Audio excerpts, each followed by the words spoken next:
Shalom, amados. Na carta dos Colossenses, capítulo 1, del 15 em adiante, diz assim: Ele, falando de Cristo, Ele é a imagem do Deus invisível, o primogênito de toda criatura, pois por Ele foram criadas todas as coisas que estão no céu e na terra, visíveis e invisíveis, sejam tronos, sejam domínios, sejam principados, sejam potestades.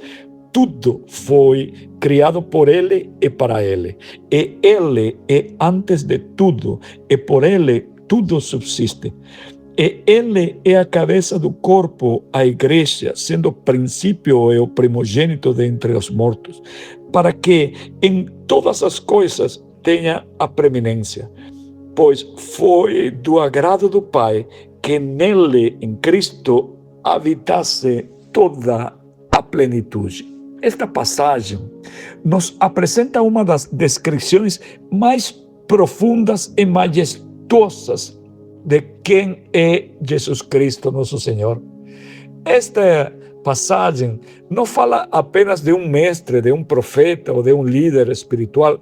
Ele revela a supremacia absoluta de Cristo sobre tudo o que existe.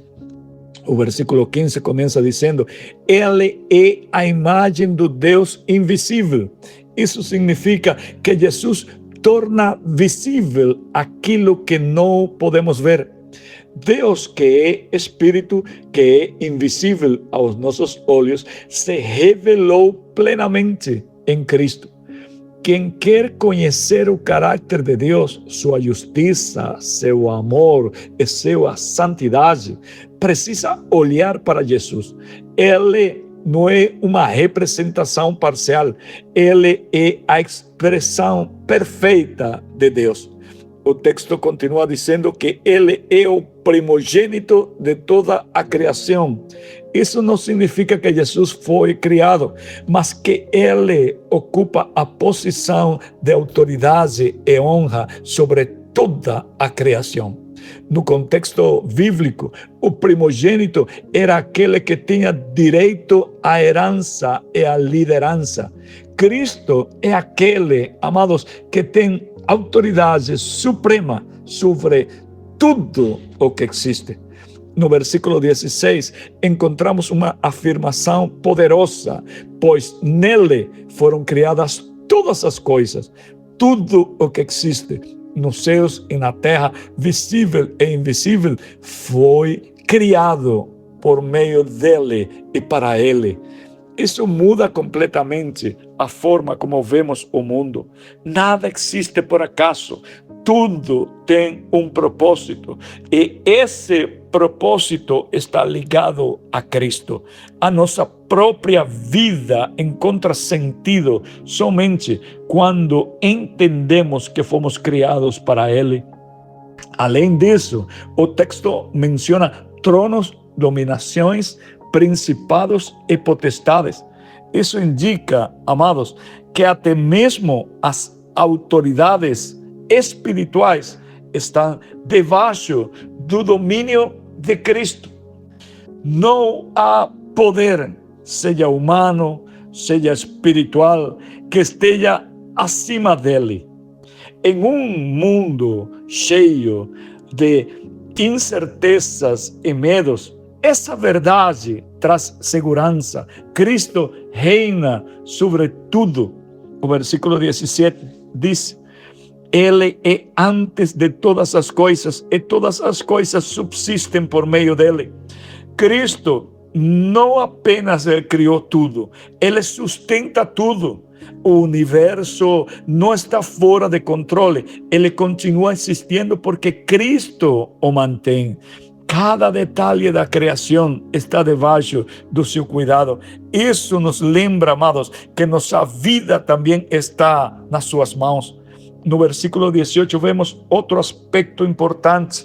Ele é a cabeça do corpo, que é a igreja. Cristo não é apenas Senhor do universo, mas também é o líder, é o Senhor da igreja.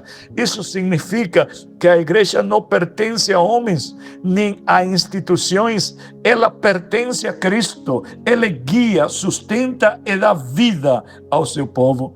O texto também diz que Ele é o princípio, o primogênito de entre os mortos. Isso aponta para a ressurreição. Jesus venceu a morte e abriu o caminho para uma nova vida. Ele não apenas ressuscitou, mas foi o primeiro de muitos que também viveram eternamente e viverão eternamente. A ressurreição de Cristo é a garantia da nossa esperança.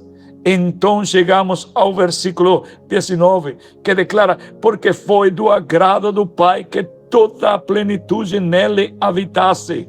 Toda a plenitude de Deus habita em Cristo, amados. Isso significa que não precisamos buscar em outro lugar aquilo que só Jesus pode oferecer. Nele encontramos tudo: salvação, vida, propósito e reconciliação com Deus. Diante de tudo isso, a pergunta que surge é: qual é o lugar de Cristo em nossa vida? Se Ele é supremo sobre toda a criação, Ele também deve ser supremo em nosso coração. Não pode ser apenas uma parte da nossa vida, Ele deve ser o centro. Este texto nos convida, amados, a rever nossas prioridades. Muitas vezes colocamos outras coisas no lugar que pertence a Cristo: trabalho, dinheiro, relacionamento ou até mesmo nossos próprios desejos. Mas Colossenses 1, del 15 al 19, nos lembra que somente Jesus é digno de ocupar o primeiro lugar. Também é um chamado à confiança. Se Cristo criou todas as coisas e sustenta todas elas, então podemos confiar nele em qualquer situação. Mesmo quando não entendemos o que está acontecendo, sabemos que ele continua no controle. Por fim, este texto nos leva, amados, à adoração. Quando entendemos quem Cristo é, a imagem do Deus invisível, o Criador de tudo, o sustentador do universo, o cabeça da igreja e o vencedor da morte, nossa resposta natural deve ser adorá-lo com todo o nosso ser. Que possamos viver com essa verdade no coração: Cristo é tudo, é acima de tudo, e que nossas vidas reflitam essa realidade, colocando-o sempre no primeiro lugar. Que Deus te abençoe em nome de Jesus.